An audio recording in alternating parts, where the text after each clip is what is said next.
Do you want to just add that in by yourself, Pete? And then just add a laugh track? Yeah. Actually, just can you laugh myself. Ha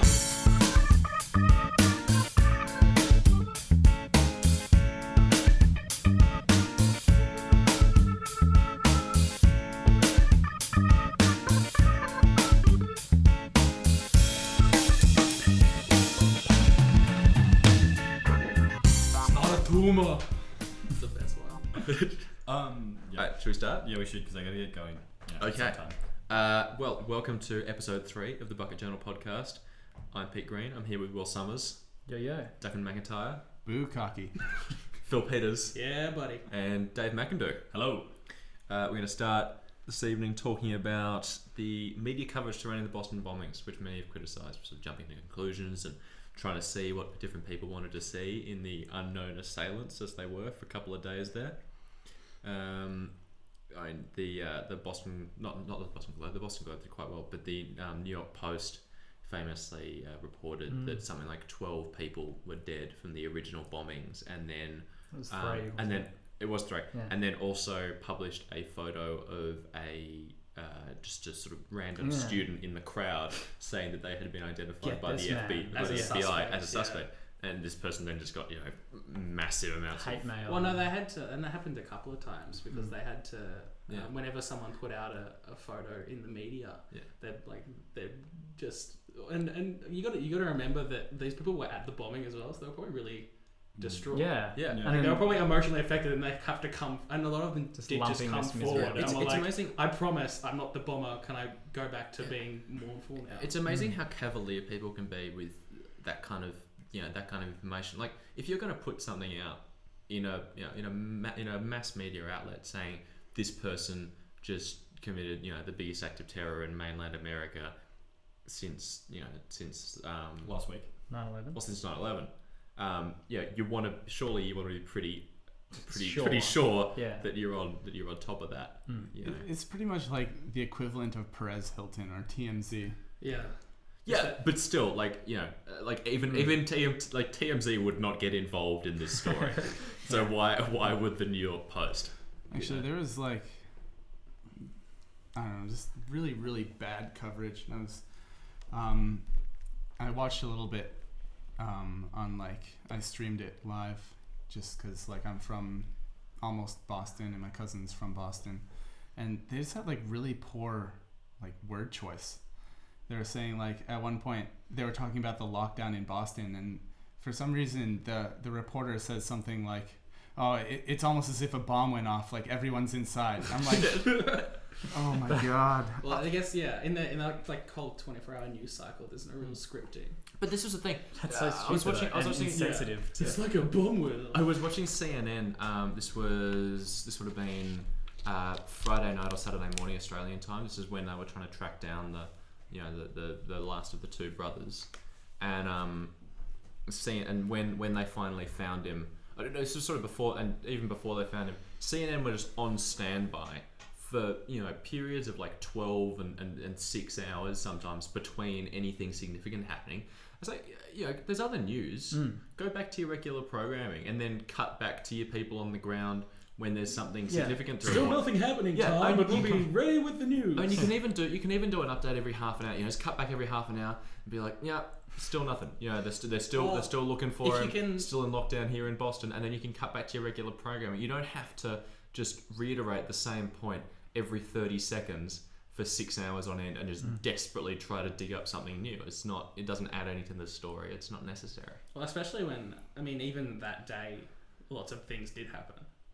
It wasn't as if that was the only news of the day. The bombing of the wedding party in Afghanistan, they killed 31 people by the American government. and by the second day that they had the earthquake in China as well, in which is almost in the same place as that earthquake that was a couple of years ago that killed, I think it was thousands of Sichuan people. province. Sichuan province. Thousands injured, 160 odd dead. Yeah, and obviously it's a story that has transfixed a lot of people, but I still don't think that's any excuse to just. And the way that CNN reported it when they had that when the Boston Police Department had that press conference where they said they were going to lift the lockdown, and then they thought maybe he'd slipped through net. Slipped through the net. And the way that CNN was so indignant about the police department not providing them with any evidence about what they're doing. Why do news outlets presume that the police have any prerogative to tell them details about an ongoing terrorism investigation? Yeah, surely that would be the... If you're on a manhunt with people that you can't find, what do you do? You tell them we've stopped looking, or you tell them we're looking somewhere else. Exactly. It doesn't make any sense. But I mean, this goes to like a more cultural thing, is that things in America, especially in Australia at least, things in America will always be more important than anywhere else in the world.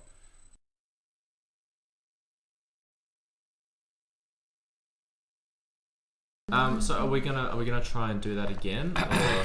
Well, we can pick it up because I mean, the article is about. I mean, just with the tax thing, the article's about raising taxes, and like you could easily do it if you raise taxes. How much? I don't know. There are a lot of words here, Dave. I didn't read them all. Yeah. I only just clicked. There are a lot of words, and I don't know. Was this income tax or was it different tax? Is this on, I don't know. Or what? But it's no. It's some economics correspondent. Higher taxes could fund a better Australia. Is basically what it's saying. Well, that's the headline. Well, they could, but then they could. Australia faces a decade of budget deficits with the annual total set to pass 60 billion in 2023 unless the government take tough action to share the pain. To be honest, I don't get this whole cult of the surplus. I don't either. That's bizarre. We're in an economic downturn. Surely. Yeah. Expand. Fucking get out of it. That's what Keynes says. You really need to sell war bonds. Yeah.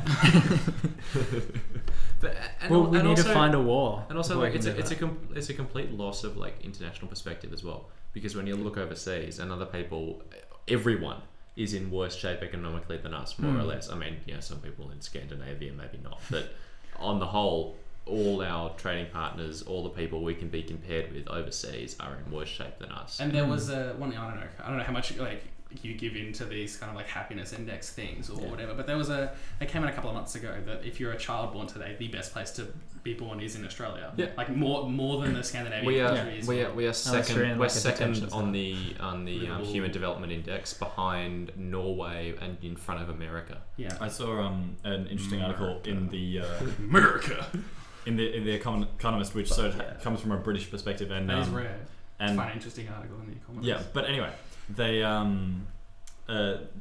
were commenting on that this Australian commenter was saying that about the nightmare of Australian politics at the moment and of our economic climate, and they had the line at the end that if 4% unemployment is a nightmare, who wants to wake up? Yeah, exactly. I mean, I think in the depth of the recession in America, I was looking at some stats today that said the overall employment rate got to something. What did it get to in the end, Dunk? Headline unemployment 85%. I think 114%. Yeah, no. It's like 10. It was double digits. The Was GFC. it 12, 15? I think it peaked like at around 13. around 10 or 13. Yeah. That sounds familiar. But for why don't we look it up? for young people, I think for people just out of school, it was at something like 38%. It's huge. For babies, it was like 60%. Yeah, and for I think for African American kids looking for work, it was it was up around 40%. Yeah, well, I mean, some of them are just entrepreneurs, dealing in some sort of pharmaceutical entrepreneurs. Yeah. Yes. So then they don't pay tax. That's a fair enough joke. God. African American unemployment is astronomically high. Yeah, Pete, but some of them are drug dealers. So that's a valid point. Sorry, They're making money. From this is but it's not being taxed, which is actually right. Yeah. That's tax the point free. I'm Yeah, trying to make. It's drug dealers that is cheating the system. They are. So in 2009, it looks like it reached peak, which was still. I mean, the median was 9%. Yeah, so we're half. But in Greece at the moment, it's 20% or something. Yeah. I mean, 4% unemployment is maybe a couple of percentage points above full employment, because full employment is sort of between 1% and 2%. That's where all the people that can possibly be employed are employed, because there's a percentage of people. Well, no, because the unemployment doesn't mean children. And but to what? I mean, there's some people who simply cannot join the workforce, and you want a certain amount of people between jobs and stuff, like, because if you have 100% employment, then people don't have the freedom to choose jobs. And you also have like 100% job security. Then you can't, which is communism. Exactly. Well, so basically, I think if Tony Abbott says if he wants unemployment any lower, then you can rightfully accuse him of being a filthy communist. Wow. He's so right that he's left. Yeah. He's come full circle. Yeah. All right, should we move on from this budgetary matters? Well, we just wanted to mention we talked about pharmaceutical entrepreneurship before, and all jokes aside, is that an option to get us out of the tax kind of hole? To get us out of the money hole? Taxing the decriminalizing marijuana or whatever, and then using it like cigarettes or alcohol. You'd have to legalize. Decriminalizing just means it's not like. Yeah, it's not a criminal offense. I assumed those were the same thing, and I stand corrected. No, like it's still you're still like not allowed. You just get a fine. It participate. It normally means that they no longer pursue people for possession. They still arrest people for trafficking. And so it ends up saving money because then you don't have to spend as much money on police forces to stop it. So you get money. You get money from taxing the drugs, and you get a lot more money from not having all those police. Well, because I went to Big Day Out. You'd fire some policemen. I'd imagine the number of policemen and you just hired like 1,000. The number of the policemen and then like just the manner of the operation at Big Day Out alone would cost a lot, and you can 60 billion. But it's not. I don't see it as one of those society's going down the bunghole thing, because you can still treat it like alcohol. You can't have it on your breath when you're driving. You know. And you can no one's saying taxation means you also have regulation. Exactly. So you make sure that it's like prostitution. If prostitution was illegal in Australia, is readily available. If prostitution was illegal in Australia, then it would be far more dangerous for sex workers to. Prostitution is illegal. No, as long as you've got a authorized brothel or whatever. But not because it's regulated. But you can't just be out on the street. No, that is illegal. No. Street walking, that's right. Well, just like street walking, otherwise known as being ginger in public. I'm trying. Says Mister, I have somewhat red hair. Yeah, I'm trying to find a statistic here. There's a fantastic statistic. there's a documentary called Breaking the Taboo, which is narrated by Morgan Freeman, because everything is. And there's a stat in it that I forget. But it was something about it's about the number of drug-related like the number of people in prison in America in any given year on drug-related offences, and what percentage of that is for simple possession of marijuana. It's a shit ton. And I think it's half of all arrests, which comes out to something like 800,000 people in prison. And the United States has more people in prison than I think the rest of the world combined. It is. It's of any civilization that has ever existed, America has incarcerated as a percentage of the population the most. Yeah. It's like even if you just think about like people in America say that people talk about wanting to make things American, wanting to boost the American economy. What about putting 800,000 people back into work? How about that? 800,000 people back in job. People have to work on marijuana farms, to the economy. Yeah, that's true. And instead of these Mexicans getting the money, it'll be hard-working American farmers. This came up a couple. That's not racist. That's where the drugs. Some of the drugs come from Mexico. In all fairness to Dave's racist. Most of them come from like elsewhere in South America, and then are funneled into America through Mexico. If we legalized marijuana, or if America legalized marijuana, instead of the money going into the hands of drug cartels and stuff like that, it'd go into the hands of hardworking American farmers, perhaps in Iowa or somewhere else. Instead of growing corn, they can grow marijuana. It'd certainly be a more profitable crop. I mean, imagine how much tax you can get on that. Like you'd have to tax the production of it, the tax distribution of it, selling it right out the door. I'm basically salivating at the idea of all that tax. And Tony Abbott should be too. Yeah. And I'm sure he is. If he doesn't hear this podcast and then drop down with speedos and start dancing, I'm disappointed. If he doesn't hear this podcast, why do we even do it? Why do we even bother? Yeah. This one's for you, Tony. I don't think it's true that the majority of marijuana in the United States comes from Mexico. No, it doesn't. No. I think it's like a negligible. Yeah. No, that's more like heavy drugs. Yeah. But I think the misnomer about Mexico is that a lot of like cocaine, heroin, and that kind of thing come into America through Mexico, but that doesn't necessarily mean they're cultivated there. It's like there's Mexico and like Nicaragua are like classically they're just like the middlemen. Yep. Yeah. And they just like go through, and then there's the stigma that it's Mexico who are trying to do it, but it's mostly Colombia. I mean, like a lot of the like those fucking Colombian fucks. a lot of the opium that's grown in Afghanistan is like is processed in Turkey and then like shipped out into Europe and stuff. It's like a majority of the opium that's produced in Afghanistan apparently ends up in Turkey at some stage, and so then like Turkey gets. So this can we reputation. tax that somehow as well? No. EU tax. Short answer no. But it is. I mean, it's like it ends up being safer. You get tax. Because, and this is the thing. If it's a legitimate industry, you no longer have to. You no longer have to use gun violence to protect your assets. Yeah. This is the argument that I have with people about prostitution. Is if it were illegal, it would be entirely unsafe. Yep. And it would be. Well, and it is in many places around the world. I mean, exactly. You look at like if you were going to be. I mean, a lot of people would say that you wouldn't want to be a call girl anyway. But if you wanted to be a call girl in, say, like a legalized brothel or just out on the street, where it's where you're not protected by any kind of law, I mean, and you still look at like places like America where call girls sort of exist in a lot of states in this kind of like legal grey area without any kind of protection. They don't get sort of like health insurance or anything like that.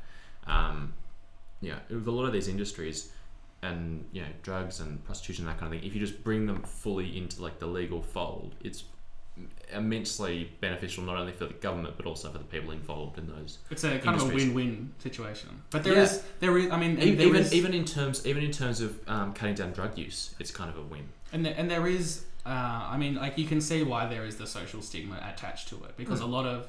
I mean, like violence is, associated with drugs, and I mean, and there's too many old conservative people in Australia and America. I think it is a generational thing. Yeah, I really do.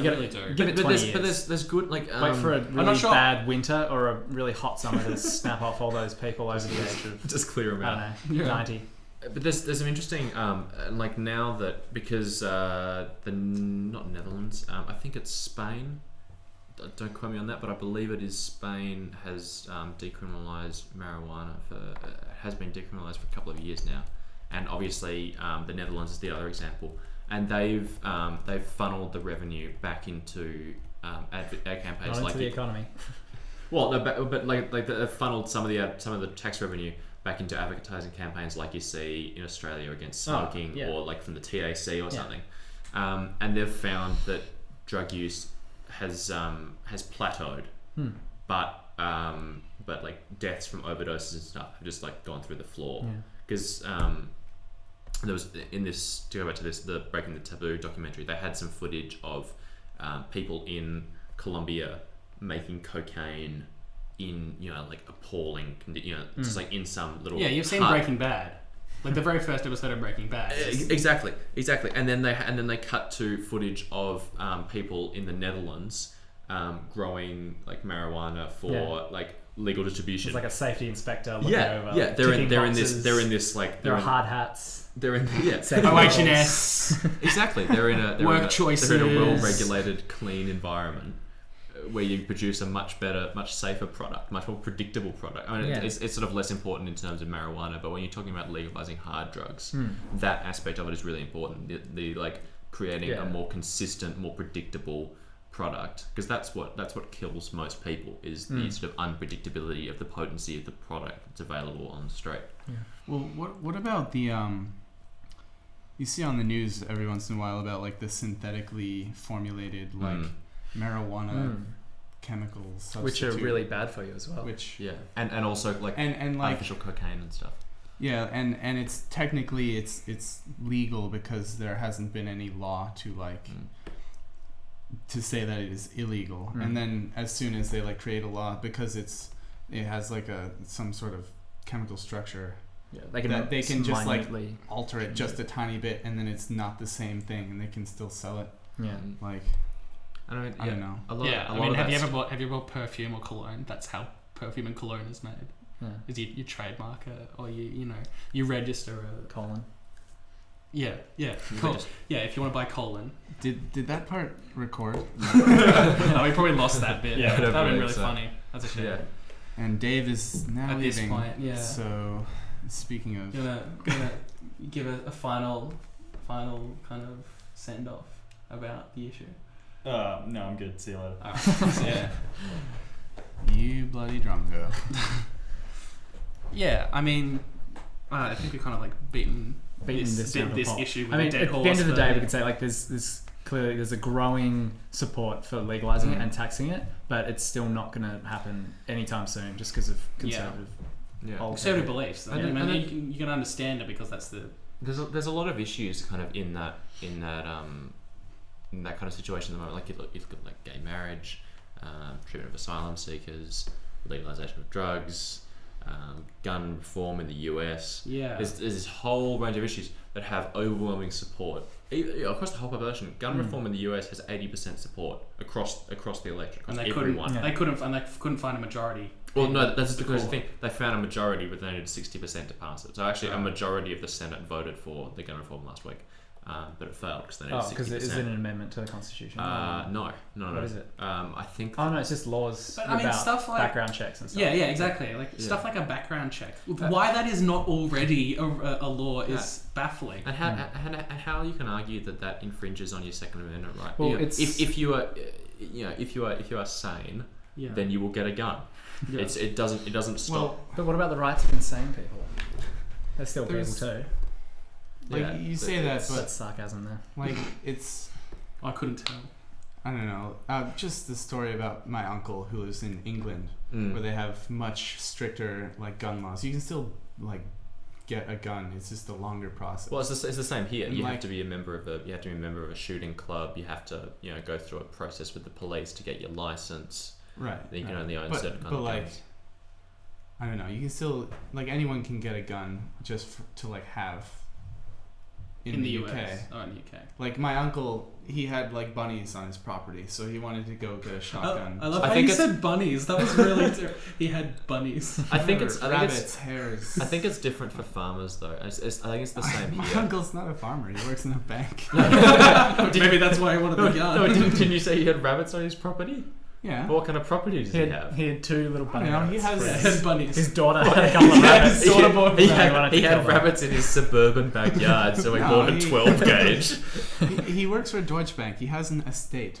Oh, I see. That's right. And so he had like bunnies on his property, rabbits, whatever the fuck you want to call them. It's just cute. He had whatever species of small rodent on his property. Wanted to kill them, Basically, he didn't want to hire someone to come and kill them. So he, being American, he wanted to do it himself. He wanted to get a gun. American. And he applied to get a gun, and they're like, yeah, it's gonna take 3 months. At which point there's 14 generations of more rabbits. And he said, what about my Second Amendment? Oh, what? It just seems like. But it's kind of But still, it's sensible. The ability to kill rabbits faster, on your property, compared to the fact that if your uncle was deranged and went out and shot 6 people. Yeah, I mean, he'd probably be like, oh yeah, fair enough, 3 months to make sure I'm not insane and make sure that guns aren't. I mean, I can still kill my rabbits in 3 months. I mean, impatience about waiting 3 months to get a shotgun almost points to the fact that perhaps you're not going to use it for entirely legitimate purposes. That's a great Simpsons episode where he goes to buy the gun, and then he stands outside the gun shop, and it's just time lapse of seasons going past. Oh yeah, and all the targets going past him. Yeah, Pat and Selma on a bicycle, tandem bike, and Ned Flanders comes past 6 times. Yeah. And there's this video circulating at the moment of Jon Stewart from The Daily Show interviewing John Howard about the gun reforms passed after 1996. Well, is it Jon Stewart or is it John Oliver? No, it's John Oliver from The Daily Show. Yeah. And he's interviewing this guy from Virginia or something. He's part of some kind of gun rights lobby. And the guy from Virginia is arguing that gun regulation never works. And so John Oliver goes to his interview with John Howard, and he says, given that gun reform can never work, what kind of failure was your policy? And John Howard explains that we've had no mass shootings since it was passed, and gun-related homicide has gone down by about 60%, and gun-related suicide, particularly in young people, has gone through the floor. And it's sensible politics, and there's established case studies for it. Mm-hmm. It's like drug legalization. There are now countries that have been doing it for long enough and have kept good enough records that we can see that it works. And I think there's sort of this feeling in America that their gun culture is somehow exceptional, which probably is. But I think you'd see the same kind of improvements, perhaps just on a different scale. Like you might not see complete eradication of massacres, but I think I think it's ridiculous to argue that you wouldn't see a reduction. That's and probably it would true. Increase. And to say the least. You have to say that the people who want guns to be readily available, and who are making their voice heard, are the people who would be using them responsibly. That's true, but I think they're misguided in their effort. Defense. Because surely people who want to continue to be able to use guns responsibly should also be the most invested in ensuring that everyone is using guns responsibly and that no one is using guns to commit crime. True. So surely people like the NRA should be for absolute. It's like gun clubs in Australia, who are some of the strongest advocates for tougher gun regulation, because they don't want some idiot giving them a bad name. Giving them a bad name, exactly, and they don't want incidents like that to force people to reduce the amount of guns that they can have. So I think that which is probably it's a paradox. That's what the NRA did. Is someone used a gun irresponsibly and they kicked up a massive stink about it. But what you're saying they should be doing is trying to limit the... Well, no, because now the debate in America seems to be more about a kind of intellectual, complete freedom to own any kind of gun you want, under any circumstances. So why can I in America? You might be able to answer this, Duncan. I don't know. Can I go and buy a high-powered sniper rifle over the internet? Theoretically, possibly. But if I go to a gun shop, I don't think you can get a Barrett 50 cal. But here's the thing: if you're already putting limits on the type of weapons that you can get, then what's to stop you from saying, you can't buy the kind of gun that killed 30 people in the theater? Well, because the NRA and stuff would argue that, or their argument is that more people having guns enables. They argue that given that criminals will always have guns, regardless of whether they are legal or not, and I'm not saying that that's necessarily true, because the Australian examples kind of prove that not to be true, but they say that given that criminals will always ignore the law, that law-abiding citizens should have the ability to defend themselves with whatever kind of firearm they choose. It seems like a bit of circular logic, though. Yes, and it's been conclusively disproved by the Australian example, where reducing the availability of the legal availability of guns has led to a huge decrease in their use in criminal activities.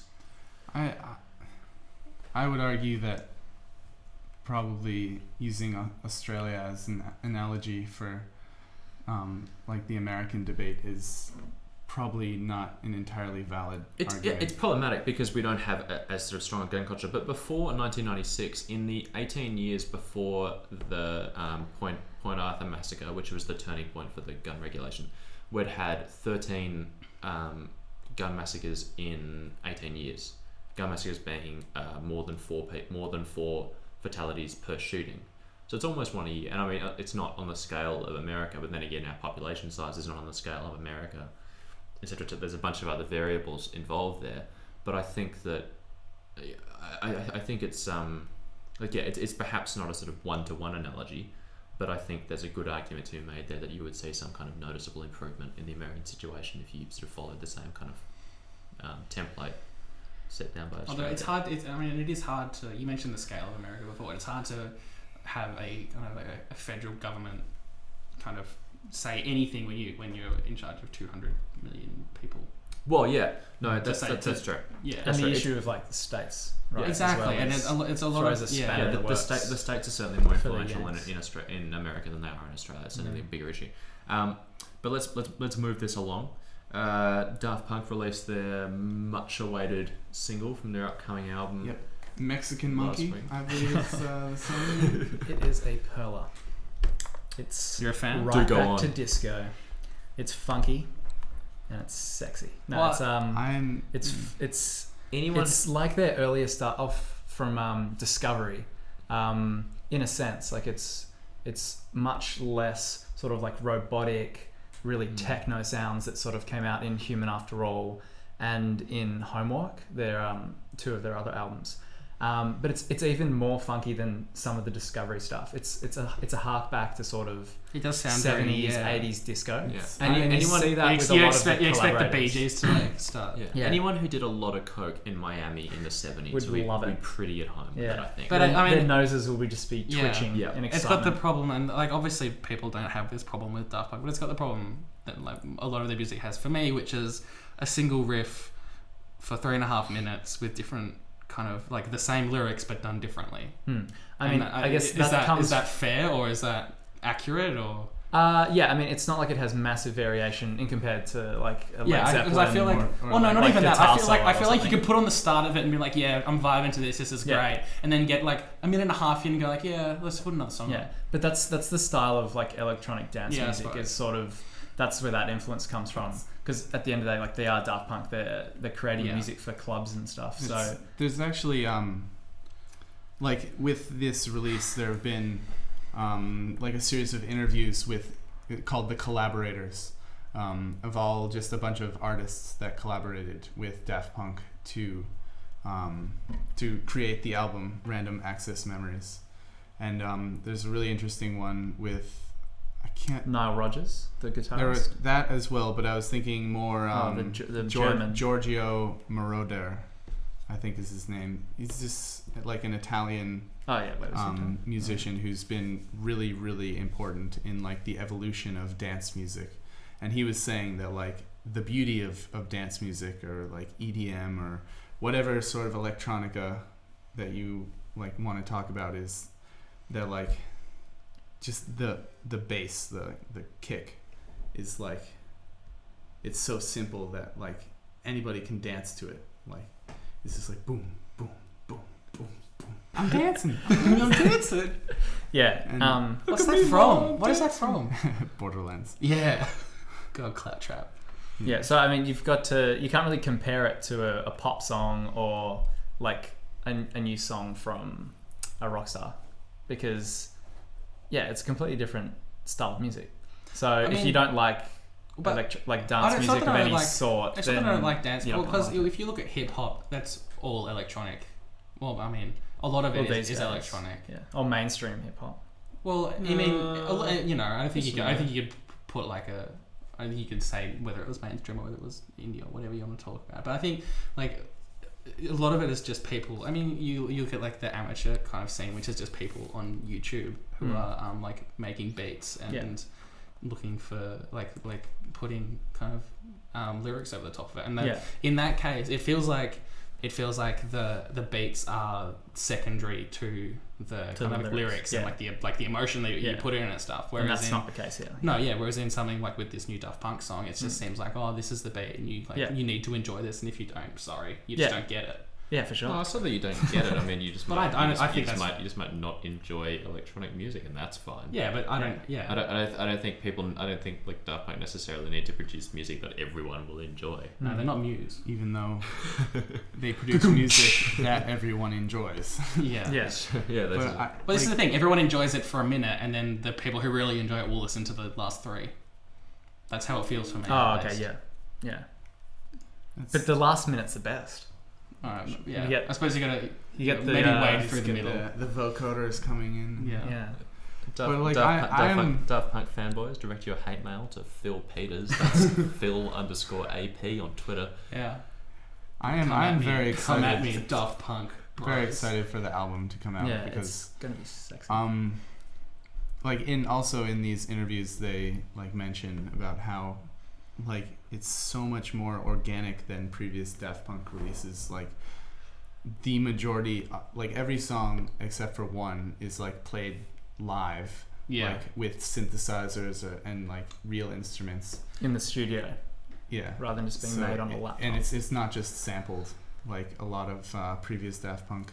And I'm really excited to see what sort of like what else they reaction do with that, or like what direction music is going to take, like popular music, whether there will be a lot more bands or groups or DJs, whatever you want to call them, who are going to adopt this style of playing like live music as opposed to just like chopping up samples. Drum machine, or well, just, like, I mean, we mentioned it was interesting because Rat-a-Tat have been doing the duo have been doing that for like their whole careers has been that kind of thing, because you listen to it and it could easily be sampled, but it's actually all played live on real instruments. And when I went and saw Childish Gambino at and obviously this is hip hop, but when I went and saw them at Big Day Out, they were all there was a bass and a guitarist and like a violin if they needed, and a synth. Hip hop has a pretty sort of well established history of sort of live performance, but not so necessarily instrumental parts though. There have been a lot. Like you look at the Roots, the or Roots like was the example I was going to bring up. If you consider them hip hop or whatever. Well, they have done a lot of hip hop stuff like in their sort of discography. Yeah. But like, it's certainly interesting to see. I want to see how. I mean, it's number one on iTunes, but how much play it gets on the radio, and how much kind of like widespread appeal it has, and whether that's going to be the best single from the album. That's true. I'm excited. That's true. Yeah, the single is not always. It's not always the be all and end all. Yeah. That's probably all I've got time for this week. That's been episode 3 of the Bucket Journal podcast. Tune in next week for episode 4. Yeah. Where we burn a man. And keep your eye on thebucketjournal.com. We'll have some excellent things going up this week, hopefully. Yep, absolutely. And we're getting the podcast turnaround to be a bit shorter. Yep, we're trimming it down. Yeah. So if you're just like biting at the bit. Yeah, if you can't get enough. Chomping at the bit was what I was looking for. Just nibbling at the bit. Just nibbling. You're chomping my bits. Alright. We're not signing off? Or? No, that's it. It's over. It's over. Done. Get out of here.